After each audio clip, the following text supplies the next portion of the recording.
नमस्कार दोस्तों, मैं हूं शैलेंद्र कुमार प्रजापति। आप देख रहे हैं YouTube channel Awadh Hindi classes.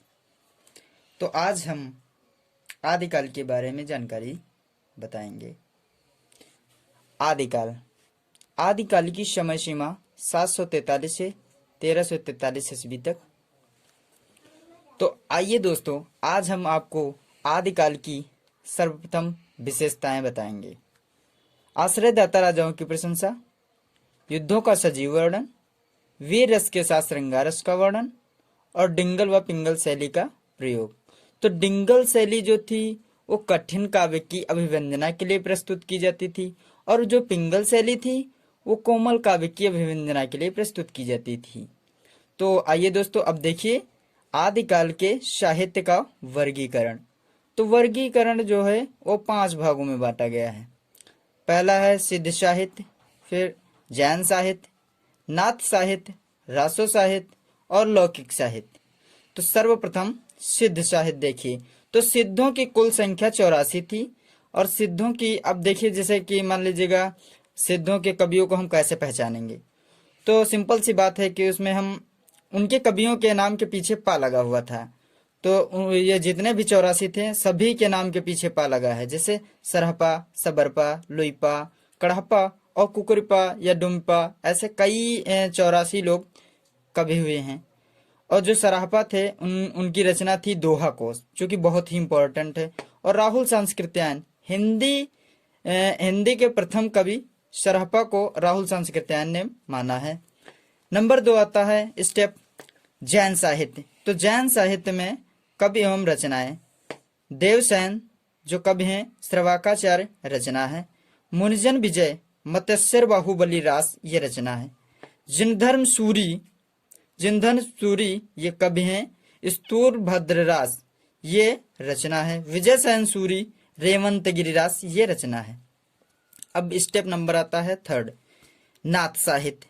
तो नाथ के प्रवर्तक गोरखनाथ हैं। नाथों की कुल संख्या 9 है। गोरखनाथ के गुरु का नाम मीननाथ, मच्छिंद्रनाथ, मत्स्येंद्रनाथ आदि नामों से भी जाना जाता है। स्टेप नंबर आता है 4 रासो साहित्य। रासो साहित्य के कवि एवं रचनाएं, दलपत विजय ये कवि हैं। खुमार रासो ये रचना है। नरपतनाल ये कवि हैं। विसल देव रासो ये रचना है, जो कि एक प्रेम कथा है, बहुत ही इंपॉर्टेंट, जब तक पूछी भी जाती रहती है। चंदबरदई पृथ्वीराज रासो, इसमें चंदबरदई पृथ्वीराज रासो में 69 सर्ग हैं। चंदबरदई ये कवि हैं। सारंगधर हमीर रासो ये रचना है। जगनिक परमाल रासो का दूसरा नाम आल्हा खंड है। आल्हा और उदल 2 वीर बहुत ही अच्छे और वीर पुरुष हुए। ये जो इनके मतलब रहने का जो शहर है वो महोबा है, जो कि पान की खेती के लिए बहुत ही प्रसिद्ध है। भट्ट केदार जयचंद प्रकाश ये रचना है। सिरधर पाठक इनकी रचना है रणमल्ल छंद। अब आते हैं स्टेप नंबर 5 पे, लौकिक साहित्य। तो लौकिक साहित्य के अंतर्गत सर्वप्रथम अमीर खुसरो का असली नाम जो था अब्दुल हसन। इनका जन्म 1312 ईस्वी पटियाली जिला एटा में हुआ।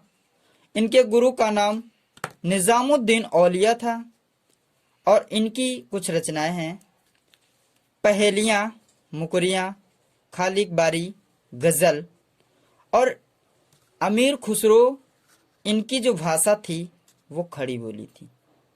स्टेप नंबर 2 है लौकिक साहित्य का विद्यापति। तो विद्यापति की रचनाएं हैं कीर्तिलता, कीर्ति पताका, पुरुष परीक्षा, गंगा वाक्यावली। तो विद्यापति जो थे ये राजा कीर्ति सिंह और शिव सिंह के दरबारी कवि थे। अब आता है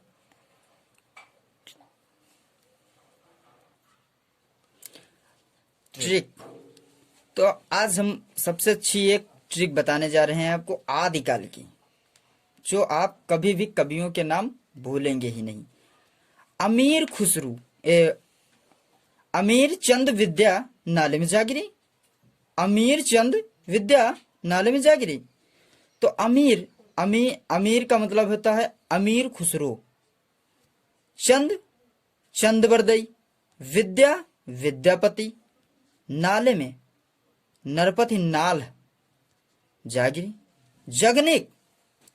तो आगे की वीडियो नेक्स्ट अगली की क्लास या भक्ति काल की जानकारी हम अगली वीडियो में आपको देंगे। तब तक के लिए जय हिंद जय भारत।